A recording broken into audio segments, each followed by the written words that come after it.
हरिओम नमः शिवाय। ही कथा पाण गुरु कृपा सां हासिल करे रहिया आहियूं। महिरबानी करे गौर ॾेई ॿुधिजो। उम्मीद आहे त तव्हां कल्ह वारी कथा ॿुधी हूंदी, जंहिंमें कृष्ण भॻवान खां अर्जुन आख़िर में सवाल थो करे त बुद्धिमान पुरुष कीअं था अव्हांजी शेवा कनि, अव्हांजो भॼन कनि ऐं उन्हनि जो कहिड़ो फल उन्हनि खे मिलंदो आहे। त गीता जो अध्याय 9 श्लोक नंबर 9 उन में कृष्ण भॻवानु चवे थो, उहे मुंहं में ई पंहिंजो चित ऐं प्राण लॻाइनि था, पाण में गॾिजण ते बि मुंहिंजी ई कथा वार्ता ऐं चर्चा कनि था, उन्हनि में ई नवास कनि था। हिन श्लोक में भॻवानु अहिड़नि भक्तनि जा निशान थो वर्णन करे जिन भॻवान सां एकता हासिल कई आहे। हू हर वक़्तु हिकु ईश्वर जो ई चिंतन ख़्यालु कनि था। उन्हनि जी सारी जान प्राण ईश्वर में लॻियल आहे, यानी श्वास श्वास में हू नाम सिमरन कनि था ऐं को बि श्वास अजायो नथा वञाइणु चाहिनि। इन तरह सारी हयाती हू भॻवान खे अर्पण कनि था ऐं भॻवान जी लीलाउनि, कथाउनि ऐं गुणनि ॻाइण में हू मां आनंद महसूसु कनि था। अहिड़ा भॻत हर वक़्तु परमात्मा जो उत्तम सियाणप, शक्ति ऐं ॿियनि गुणनि जी साराह कंदा रहनि था।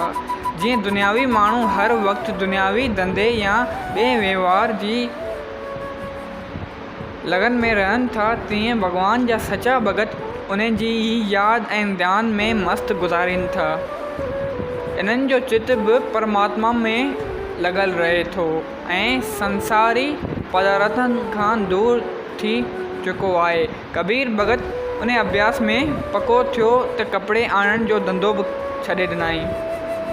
संदसि मां चयसि त बचा ही छा थो करी, घर कीअं हलंदो, बुख मरंदा पंहिंजा ॿार। तॾहिं बि हुन चयो त माता मां छा करियां, धाॻो थो वात में आणण वक़्तु विझां त श्वास सां प्यारो राम नाम थो जपे सघां। जंहिं वक़्तु आउं धाॻो थो विझां, कपिड़ा ठाहियां थो, त उन वक़्तु आउं राम कोन थो चवी सघां। सो मां कीअं उन प्यारे खे विसारे धंधो करियां। भॻवानु कृष्ण बि चवे थो त मुंहिंजा भॻत हर वक़्तु पंहिंजा प्राण बि मुंहं में लॻाए रखनि। त हिकु महात्मा हुओ जो शाम जो जंगल में हिकु वण हेठां वेही उन वण खे कथा ॿुधाईंदो हुओ। हिकु महात्मा हुओ, गौर ॾिजो, हिकु महात्मा हुओ जो शाम जो जंगल में हिकु वण हेठां वेही उन वण खे कथा ॿुधाईंदो हुओ। को ॿियो महात्मा उते अची हिकु ॾींहुं पहुतो। पुछण ते हुन खे चयाईं त भॻवान जो हुकुम आहे त संगतियुनि सां मुंहिंजी कथा वार्ता या चर्चा करियो, जेको पाण श्लोक में ॿुधोसीं। हाणे अव्हां आया आहियो त अव्हीं वेही ॿुधो। एॾी महिमा कथा वार्ता ऐं सत्संग जी आहे।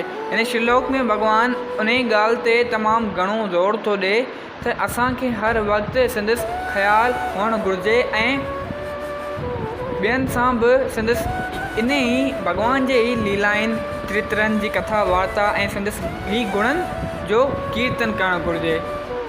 कर्म जे फल जी ख़बर पवण सां उन कर्म करण या ना करण जो फ़ैसिलो दुरुस्त नमूने करे सघिजे थो ऐं ॿुद्धीअ में भरम नथो रहे। भॻवानु हिन श्लोक में ॿुधाए थो त अहिड़ा भॻत ऐं संत हमेशह संतोष में रहनि था, जंहिं करे हू पाण खे सदाईं सुखी था ॼाणनि। संतोष खां सवाइ सचो सुख त चक्रवर्ती राजाउनि खे बि नथो हासिल थिए। इहो ई पतंजलि भॻवानु पिणु योग शास्त्र में वर्णन कयो आहे।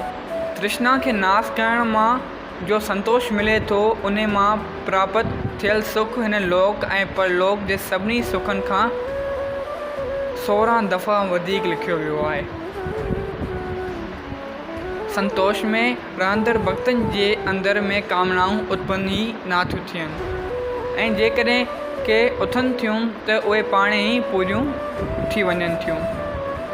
हिननि वटि न फ़क़ति रिद्धियूं सिद्धियूं अचनि थियूं, पर सभिनी क़िस्मनि जूं मुक्तियूं बि हथ ॿधी हर वक़्तु हाज़िर रहनि थियूं। जेके चाहिनि या चवनि सो ज़रूरु थिए थो।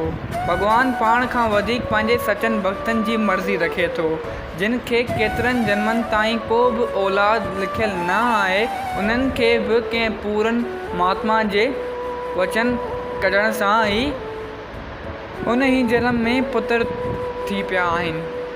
जंहिंखे नसीब में ई पुटु कोन हो, भॻवानु सिर्फ़ु पंहिंजे भक्तनि जी ॿुधी अहिड़नि महात्मानि जे वाता लफ़्ज़ कढाया, वचन कढाया, जेके सभिनीनि जा वचन संपूर्ण थिया।